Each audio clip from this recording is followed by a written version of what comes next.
सट्टा बाजार। हाँ। एग्जिट पोल के पहले सट्टा बाजार से क्या बड़ी ब्रेकिंग आ रही है? किस पर सट्टा बाजार पैसा लगा रहा है? बीजेपी और आप में कड़ी टक्कर सट्टा बाजार में भी दिख रही है। बिल्कुल। और यहां जो है कल के मुकाबले आज बीजेपी थोड़ी आगे जरूर निकलती हुई दिखाई दे रही है। कल के मुकाबले आज आम आदमी पार्टी को थोड़ा नुकसान होता दिख रहा है, यानी कि जो भाव है उसमें किस तरीके से उतार चढ़ाव आया है और जिससे कि आप अंदाजा लगा पाते हैं कि भाई किसका बाजार गर्म है। तो फलौदी सट्टा बाजार में बीजेपी बहुमत के करीब दिखाई दे रही है और आम आदमी पार्टी के आंकड़े थोड़े बहुमत से पीछे दिख रहे हैं। तो पहले आपको फलौदी सट्टा बाजार के आकलन के बारे में बताता हूं। वहां आम आदमी पार्टी को 37 से 39 सीटें आ सकती हैं, सट्टा बाजार कल कह रहा था। हाँ। आज वो सट्टा बाजार कह रहा है कि 2-2 सीट घटा दीजिए मिनिमम मैक्सिमम में से 35 से 37 आम आदमी पार्टी रहेगी और बीजेपी 31 से 33। कल ये आंकड़ा था फलौदी सट्टा बाजार में। आज फलौदी सट्टा बाजार बीजेपी की 2 सीटें बढ़ा दिया है, कह रहा है बीजेपी 35 जा सकती है। बहुमत के लिए आंकड़ा दिल्ली में 36 का है। तो अगर सट्टा बाजार को आप देखेगा तो सट्टा बाजार आम आदमी पार्टी को बहुमत दे रहा है। लेकिन शेखर सर, अगर ये 36-37 टाइप का मामला रहा तो सरकार आप बना पाएगी? ये बड़ा मुश्किल लग रहा है। फिर तो बड़ा मुश्किल लग रहा है। मुझे लगता है इस बार दिल्ली की जो जनता है वो चाहेंगे आम आदमी पार्टी एक बहुत स्ट्रांग ओपोजिशन बन के आए, एक बार बाहर बैठे। और मुझे लगता है चेंज की माहौल, मतलब आपको लग रहा है इतना ही क्लोज फाइट है जितना सट्टा बाजार बता रहा है? अगर सट्टा बाजार ही बता रहा है कि इतना क्लोज फाइट है, तब इसका मतलब वो जो आम आदमी पार्टी की जो पहले प्रोजेक्शन थी कि 50-55 तक आएंगे, वो वाला दिखाई अच्छा, नहीं दे एक चीज मैं दर्शकों को बता दूं, ये वही फलौदी सट्टा बाजार है जिसने पिछली बार 2020 में आम आदमी पार्टी के लिए 55 सीट प्रिडिक्ट की थी और आम आदमी पार्टी को 62 सीट आई थी। तो जितना प्रिडिक्ट किया था उसके कमोबेश आसपास था, लेकिन आम आदमी पार्टी की सीटें बड़ी भी आई थी। इस बार आम आदमी पार्टी को 35-37 सीट की बात हो रही है, लेकिन इस बार क्या बढ़ेगा वो आंकड़ा नहीं बढ़ेगा, ये अब आने वाले दिनों में पता चलेगा। और एग्जिट पोल के आंकड़े भी आने वाले हैं 6:30 बजे से। उससे पहले रंजीता के पास चलते हैं। रंजीता, आपको क्या ग्राउंड से रिपोर्ट मिल रही है? क्लोज फाइट, टफ फाइट, एक तरफा मामला, पिछले बार की तरह? क्या लग रहा है, आज का सेंस क्या है आपका वोटिंग पैटर्न को देखने के बाद? सुशांत, देखिए, नेताओं के दावे, इसके अलावा सट्टा बाजार का हाल और वोटरों की क्या राय, ये तमाम चीजें तो हमने दिखा दिया, लेकिन ग्राउंड रियलिटी क्या है? क्योंकि जितने भी प्रचार हम लोगों ने चुनाव के वक्त देखा, चाहे वो आम आदमी पार्टी का रहा, बीजेपी और कांग्रेस का, अगर सिर्फ कांग्रेस की बात की जाए, क्योंकि लगातार जो टक्कर है वो आम आदमी पार्टी और बीजेपी के बीच दिखाई दे रही है, लेकिन कांग्रेस वो पार्टी जो नोटा से अपनी लड़ाई जीतती हुई तीसरे पायदान पर है। हम इसलिए तीसरा पायदान कह रहे हैं क्योंकि कांग्रेस ने भी मार्किंग जरूर ये की थी कि 12 से 20 सीटें कांग्रेस के खाते में आ सकती है, टक्कर दे सकती है कांग्रेस पार्टी।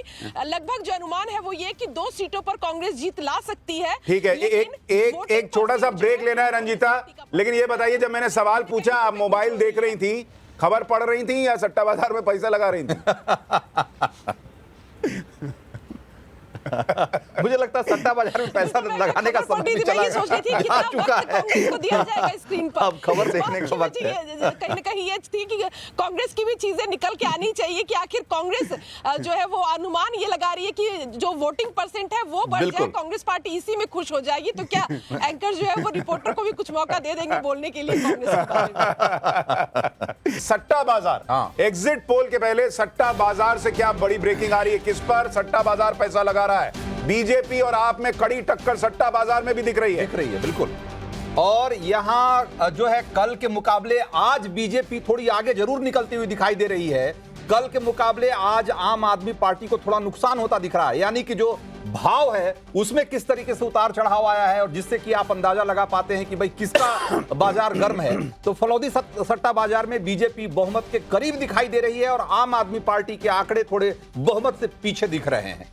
तो पहले आपको फलौदी सट्टा बाजार के आकलन के बारे में बताता हूं। वहां आम आदमी पार्टी को 37 से 39 सीटें आ सकती हैं, सट्टा बाजार कल कह रहा था। हाँ। आज वो सट्टा बाजार कह रहा है कि 2-2 सीट घटा दीजिए मिनिमम मैक्सिमम में से 35 से 37 आम आदमी पार्टी रहेगी और बीजेपी 31 से 33। कल ये आंकड़ा था फलौदी सट्टा बाजार में। आज फलौदी सट्टा बाजार बीजेपी की 2 सीटें बढ़ा दिया है, कह रहा है बीजेपी 35 जा सकती है। बहुमत के लिए आंकड़ा दिल्ली में 36 का है। तो अगर सट्टा बाजार को आप देखेगा तो सट्टा बाजार आम आदमी पार्टी को बहुमत दे रहा है। लेकिन शेखर सर, अगर ये 36-37 टाइप का मामला रहा तो सरकार आप बना पाएगी? ये बड़ा मुश्किल लग रहा है। फिर तो बड़ा बीजेपी मुश्किल खेल लग रहा कर है। मुझे लगता है इस बार दिल्ली की जो जनता है वो चाहेंगे आम आदमी पार्टी एक बहुत स्ट्रांग ओपोजिशन बन के आए, एक बार बाहर बैठे, और मुझे लगता है चेंज की माहौल। मतलब आपको लग रहा है इतना ही क्लोज फाइट है जितना सट्टा बाजार बता नहीं, रहा है? अगर सत्ता बाजार ही बता रहा है कि इतना क्लोज फाइट है, तब इसका मतलब वो जो आम आदमी पार्टी की जो पहले प्रोजेक्शन थी कि 50-55 तक आएंगे, वो वाला दिखाई अच्छा, नहीं दे एक चीज मैं दर्शकों को बता दूं, ये वही फलौदी सट्टा बाजार है जिसने पिछली बार 2020 में आम आदमी पार्टी के लिए 55 सीट प्रिडिक्ट की थी और आम आदमी पार्टी को 62 सीट आई थी। तो जितना प्रिडिक्ट किया था उसके कमोबेश आसपास था, लेकिन आम आदमी पार्टी की सीटें बड़ी भी आई थी। इस बार आम आदमी पार्टी को 35-37 सीट की बात हो रही है, लेकिन इस बार क्या बढ़ेगा वो आंकड़ा नहीं बढ़ेगा, ये अब आने वाले दिनों में पता चलेगा। और एग्जिट पोल के आंकड़े भी आने वाले हैं 6:30 बजे से। उससे पहले रंजीता के पास चलते हैं। रंजीता, आपको क्या ग्राउंड से रिपोर्ट मिल रही है? क्लोज फाइट, टफ फाइट, एक तरफा मामला, पिछले बार की तरह? क्या लग रहा है, आज का सेंस क्या है आपका वोटिंग पैटर्न को देखने के बाद? सुशांत, देखिए, नेताओं के दावे, इसके अलावा सट्टा बाजार का हाल और वोटरों की क्या राय, ये तमाम चीजें तो हमने दिखा दिया, लेकिन ग्राउंड रियलिटी क्या है? क्योंकि जितने भी प्रचार हम लोगों ने चुनाव के वक्त देखा, चाहे वो आम आदमी पार्टी का रहा, बीजेपी और कांग्रेस का, अगर सिर्फ कांग्रेस की बात की जाए, क्योंकि लगातार जो टक्कर है वो आम आदमी पार्टी और बीजेपी के बीच दिखाई दे रही है, लेकिन कांग्रेस वो पार्टी जो नोटा से अपनी लड़ाई जीतती हुई तीसरे पायदान पर है। हम इसलिए तीसरा पायदान कह रहे हैं क्योंकि कांग्रेस ने भी मार्किंग जरूर ये की थी कि 12 से 20 सीटें कांग्रेस के खाते में आ सकती है, टक्कर दे सकती है कांग्रेस पार्टी।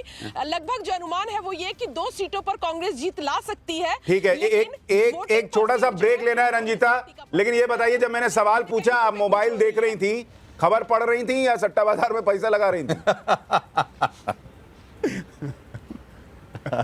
मुझे लगता है सट्टा बाजार में पैसा लगाने का समय भी चला आ चुका है। स्क्रीन पर अब खबर देखने का वक्त है। कहीं ना कहीं ये थी कि कांग्रेस की भी चीजें निकल के आनी चाहिए कि आखिर कांग्रेस जो है वो अनुमान ये लगा रही है कि जो वोटिंग परसेंट है वो बढ़ जाए, कांग्रेस पार्टी इसी में खुश हो जाएगी। तो क्या एंकर जो है वो रिपोर्टर को भी कुछ मौका दे देंगे बोलने के लिए कांग्रेस के बारे में? तो पहले आपको फलौदी सट्टा बाजार के आकलन के बारे में बताता हूं। वहां आम आदमी पार्टी को 37 से 39 सीटें आ सकती हैं, सट्टा बाजार कल कह रहा था। हाँ। आज वो सट्टा बाजार कह रहा है कि 2-2 सीट घटा दीजिए मिनिमम मैक्सिमम में से, 35 से 37 आम आदमी पार्टी रहेगी और बीजेपी 31 से 33। कल ये आंकड़ा था फलौदी सट्टा बाजार में। आज फलौदी सट्टा बाजार बीजेपी की 2 सीटें बढ़ा दिया है, कह रहा है बीजेपी 35 जा सकती है। बहुमत के लिए आंकड़ा दिल्ली में 36 का है। तो अगर सट्टा बाजार को आप देखेगा तो सट्टा बाजार आम आदमी पार्टी को बहुमत दे रहा है।